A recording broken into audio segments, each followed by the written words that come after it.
રાજકોટ શહેરમાં મિલકતના વિવાદમાં વૃદ્ધ દંપતીને હેરાન કરી તેમને અકસ્માતનો ભોગ બનાવવાનો પ્રયાસ કરાતો હોવાનો આક્ષેપ સાથે રાજકોટ તાલુકા પોલીસ મથકમાં ફરિયાદ નોંધાઈ। 74 વર્ષીય વૃદ્ધા પુષ્પાબેન જોશીએ પોતાની પુત્રવધુ કિન્નરીબેન અને બે પૌત્રીઓ પંચીબેન તથા ભાવ્યાબેન સામે ફરિયાદ નોંધાવતા પોલીસે વધુ તપાસ હાથ ધરી। પુષ્પાબેન તેમના 86 વર્ષીય પતિ પ્રવીણચંદ જોશી સાથે રાજકોટના કાલાવડ રોડ વિસ્તારમાં રહે છે। તેમના મોટા પુત્ર સંજયભાઈનું વર્ષ 2024માં અવસાન થયું હતું। ત્યારબાદ તેમની પત્ની કિન્નરીબેન અને બે પુત્રીઓ પંચીબેન તથા ભવ્યાબેન પણ પરિવારના ઘરમાં રહેતા હોવાનું ફરિયાદમાં જણાવ્યું। પુષ્પાબેનનો આક્ષેપ છે કે 20 જુલાઈના રોજ સવારે ત્રણેય આરોપીઓએ મિલકતમાં ભાગ આપવાની માંગણી કરી હતી। મિલકત તેમના નામે નહીં કરવામાં આવે તો કોઈને કોઈ રીતે ઘરમાં અકસ્માત કરાવી જાનથી મારી નાખવાની ધમકી આપી હોવાની ફરિયાદમાં ઉલ્લેખ કરાયો છે। આ દરમિયાન વૃદ્ધ દંપતી સાથે ગાળાગાળી કરી બોલાચાલી અને તકરાર પણ કરાવવામાં આવી હોવાનો આક્ષેપ કરાયો। ફરિયાદમાં વધુ ગંભીર આક્ષેપ કરતા પુષ્પાબેને જણાવ્યું કે તેમના પતિ પ્રવીણચંદભાઈ જ્યારે ખડના હિંચકે બેઠા હતા ત્યારે પૌત્રી પંચીબેન અને તેમની બાજુમાં બેસી હિંચકાની સ્પીડ અચાનક વધારી દેતી અને તેમને હિંચકા પરથી પાડી દેવાનો પ્રયાસ કરતી હોવાને તેમની શંકા છે। આ ઉપરાંત રસોડામાં વારંવાર પાણી અથવા તેલ ઢોળી દેવામાં આવતું હોવાનો પણ ફરિયાદમાં આક્ષેપ કરવામાં આવ્યો, જેના કારણે પગલપસી વૃદ્ધ દંપતીને ઈજા થઈ અથવા કોઈ અકસ્માત સર્જાય તેવો પ્રયાસ થતો હોવાનો પુષ્પાબેનનો આક્ષેપ છે। ફરિયાદમાં એવો પણ આરોપ મૂકવામાં આવ્યો છે કે પુત્રવધુ અને બંને પૌત્રીઓ વૃદ્ધ દંપતીની ગેરહાજરીમાં તેમના બેડરૂમમાં જઈ શોધખોળ કરતા હતા અને મિલકત તેમના નામે કરાવવા માટે અવારનવાર દબાણ કરતા હતા। સમગ્ર મામલે પુષ્પાબેન જોશીની ફરિયાદના આધારે કિન્નરીબેન, પંચીબેન અને ભાવ્યાબેન સામે ભારતીય ન્યાય સંહિતાની કલમ 351 અને 352 હેઠળ ગુનો નોંધવામાં આવ્યો। રાજકોટ તાલુકા પોલીસે ફરિયાદના આધારે સમગ્ર મામલાની તપાસ શરૂ કરી। પ્રવીણચંદ્ર લીલાધર જોશી, ઉંમર વર્ષ 85। કોઈના બે છોકરીઓ ને એની મા સિવાય અમને કોઈ હેરાન કરવા આવ્યું નથી, પણ બીવરાણી એવી બતાડે છે કે અમારે સર્કલ આજુબાજુ આવવું છે ને તેવું છે, ગમે એમ છે ને ત્રાસ આપે છે। મારું કહેવાનું કેવા ત્રાસ આપે છે? બસ આ આવીને મારી બાજુમાં ગોઠવાઈ જાય તો હું કહું ને મારી જગ્યાની બાજુમાં તું આ વહી જા એટલે તારી મમ્મી બે એટલે મારી ઘરવાળી તો જેમ તેમ બોલવા માંડે, આગી જાય નહીં, એમની ત્યાં હિંચકા ફાસ નાખે, મારાથી સહન થાય નહીં। હું શાંતિ હાટું હિંચકે બેહવા જાઉં। સમજી બધું કરવાનું કારણ શું? કારણ મૂડી પૈસો જોઈ છે, ભાગ જોઈ છે। મારી પાસે છોકરો એના બધા કાગળિયા મેં હોપેલા હતા ને એ બધા દઈ ગયા છે, એ મારી પાસે અત્યારે હયાત છે ને મેં કોર્ટ મેટરમાં લખાવ્યું છે, હું બધું કોર્ટમાં રજૂ કરીશ। કેટલા વખતથી આ પ્રકારની? મારો છોકરો ગુજરી ગયો એ વખતથી। કઈ રીતે ગુજરી ગયા? તમારા કેન્સરમાં આવ્યો। કેન્સર તમારી આગળ શું દાદા કઈ રીતના કાવતરા કરે એમ? કઈ રીતે હેરાન કરે? એ કહેવાનું શું, મેં તમને કીધું ને એ મૂંગા જ બધું પથ્થર ખાંડે, મને નડે એ કરે, હું ઊભો થવા જાઉં કે મને ગરમ કરે એટલે એને ખબર છે આનું બેલેન્સ રહેતું નથી એટલે થાય જાય ને મને ટોર્ચરિંગ કરે છે, બીજું કાંઈ નથી। પાણી નાખે કઈક તેલ નાખે પાડવા કઈ રીતે શું કરે? એ પાણી ઢોળ્યું હોય કાંઈ કવલું હોય, મારી મમ્મી એની મમ્મી હોય ને એને પાણી ને એને નાખે કેમ કે એને પગની તકલીફ, મારે એટલે હું ઊભો થતો નથી, એને ખબર છે આ ગળીઓ બંધ કરવા ઊભા નથી થઈ શકતા, આ બધી એને માહિતી જ છે। સમજી ગયા? હું કહું ને કે ભાઈ મારી ગાડી લઈને હું બેહવા જાઉં, મારી ટેવ છે, હું એમને તો ઓલી છોકરી બેઠી હોય કે એની મા બેઠી હોય તો કહું ને આગા જાઉં તો કે શું નહીં જાઉં લે આટલી તમને અમારી મિલકત આપી દો। કેટલી મિલકત છે એમની? એની મારી પાસે ન હોય, આધાર પુરાવા છે હું કોર્ટમાં આપી દીધેલા છે એટલે મારી પાસે કાંઈ છે। તમારા નામની મિલકત છે? હા, મારા નામની છે। ભાગ માટે કરે છે? તમારા સંતાનમાં તમારે એ પછી રવિ ને એક મારી દીકરી અમદાવાદ પરણાવી છે, એને એક મારા તમારી શું માંગ શું છે? ન્યાય માટે એવું છે, મને અહીંયા મારી મિલકતમાંથી ઉપરથી ખાલી કરીને પછી કોર્ટમાં જે મેટર કર્યું એ કરી મારી માટે ફોજદારી કરી। દાદા તમને હેરાન કોણ કરે છે? એ બે માં દીકરીઓ, બીજું કાંઈ નહીં। હા, અહીંયા બીક લાગે એટલે જ મેં ઉપર રજૂઆત કરી, અહીંથી ખાલી કરાવો। પોલીસ કેસ કર્યો હતો ને મારી માટે પહેલા એને, અમે કોઈ દી પોલીસમાં ગયા નથી, મારી ખાનદાનીમાં કોઈ નથી, એને બદલે કલેક્ટરને પ્રોટેક્શન માટે। ઓકે। પુષ્પાબેન પ્રવીણચંદ્ર જોશી, મારો દીકરો એટલે 2024માં માર્ચ મહિનામાં ઓફ થઈ ગયો, ત્યાર પછીથી બીજે જ મહિનેથી મારી વહુ છે અને બેની 2 દીકરીઓ છે એ બે અમને પ્રોપર્ટી માટે દબાણ કરવા માંડ્યું છે અને ત્યારથી બધું ચાલુ કરી દીધું છે. એટલે એમ કે અમને હેરાન કર્યા કરે કોઈ પણ રીતે. ઘરમાં પાણી ઢોળી નાખે, ગાલો પડે એટલે મરી જાવ તમે, ગમે એમ થાય, હાથ પગ ભાંગે કે જે થાય એ. અને ક્યારે જાય ક્યારે આવે કાંઈ અમને કાંઈ કહે નહીં કાંઈ. અને ગમે ત્યારે દરવાજા ખુલ્લા મૂકીને જતી રહીએ. પછી બહારગામ જવું હોય તોય અમે સૂતા હોય હજી અમારા રૂમમાં, ત્યાં ઈ ક્યારે નીકળી ગયા હોય અમને ખબર ન હોય. બહારથી સ્ટોપર મારી દે ખાલી. તમને ધમકીઓ કઈ રૂમમાં આવીને આપે?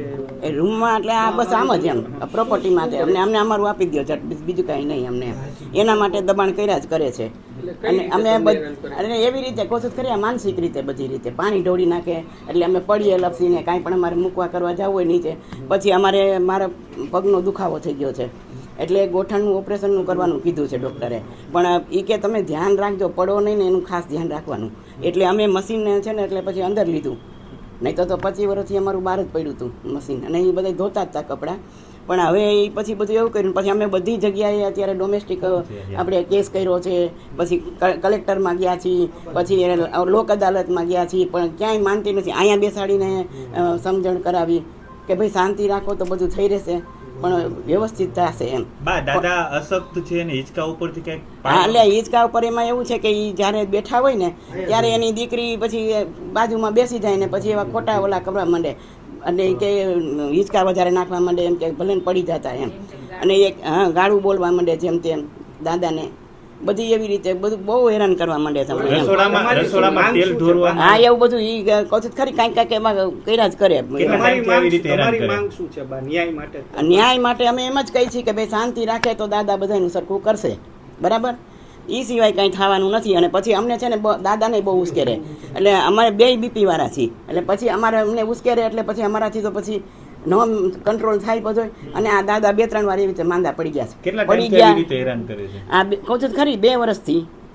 બીજી હા, બધું અમે કરી લીધું. એક પ્રોપર્ટી કેટલી માંગે છે કાંઈ ઈ એને આ હોય એમાંથી જે હોય એમાંથી ભાગ ગયો એમ જે હોય તે. હવે એ દાદા જીવે છે, એને કરવું છે એમ કરશે દાદા, બાકી તો કઈ જડ દઈને કઈ થાય નહીં એમ. તમે તાત્કાલિક તમને કેવી બીક લાગે છે બંને? હા, બસ એમ બીક લાગે કે અમને ભાઈ આમાં કઈક થઈ જશે તો હવે આમને આખો દી બીકમાં અમે જીવી છીએ. હા, ગેસની લાઈનોમાં એ કરે ને. હા, શું કરે ગેસની લાઈનમાં? ગેસની લાઈને બંધ કરી છે અમે, કારણ કે પાડોશમાં છે ને આ બધું રસોઈયું આન તેન કરી જતા હતા, એટલે પછી અમે બંધ કરી દીધી. તો કે અમે ઓલું ઉડાડી દેશું ને આમ કરશું ને એવું કંઈક કરે, એટલે પછી એ બધું કરી જાય. અને પછી આ બીજું શું આવે મને પાછું ભૂલી જાઉં, હવે યાદ શક્તિ નથી મારે ભાઈ. કેટલા દીકરા દીકરી છે? મારે 2 દીકરા ને 1 દીકરી છે. એટલે હજુ એક દીકરો છે? હા. જાનકી ધવલભાઈ જોશી. શું કહેશો કઈ રીતના? જો મારા પપ્પા છે એ 89 યર્સના છે ને મારા મમ્મી છે એ 75 યર્સના છે. એટલે એ અહીંયા હું અમદાવાદ સાસરે છું અને મારા મમ્મી પપ્પા અહીંયા રાજકોટ છે. એટલે આ મારો ભાઈ કેન્સરમાં જે ઓફ થઈ ગયો એ માર્ચમાં, એપ્રિલથી આ બેન અહીંયા સાથે રહી અને મમ્મીને ક્યારેક કામ માટે આ તે એવી રીતે એને હેરાન કરવાનું ધીરે ચાલુ કર્યું. પોલીસ બોલાવે, અમે સમાધાન માટે બધું મિલકત માટે 1-2 આ સગાવાલા છે આજુબાજુવાળાને બોલાવીને ધમાલ કરી નાખી હતી એકવાર. એટલે આ વધારે બી ગયા છે, ઉંમરવાળા છે. પછી 2-3 વાર અમારા હસબન્ડે બધું સમાધાનનું એના માટે એને બેસાડ્યા છે. પોલીસ આપણે બોલાવીને બધું એને સેફટી માટે કર્યું. પણ મમ્મી પપ્પાને શું છે કે ધમકી ખુલ્લી આપે છે કે આ ગેસની લાઈન તમારી કાપી અને તમારું આ ઘર ઉડાડી દેશું. આ ઘર છે એ મારા પપ્પાના નામનું છે, પણ પ્રેશર સતત એ જ હોય છે કે મારા પતિનો ભાગનું જે નીકળતું હોય એ આપી દો અમને, એ માટેનું જ એને પ્રેશર હોય છે. અને આ મારા મમ્મીને તો અહીંયા રસોડામાં અહીંયા નીચે એની કોઈ રસોઈ કે કાંઈ કરતા નથી, ઉપર જ રહે છે.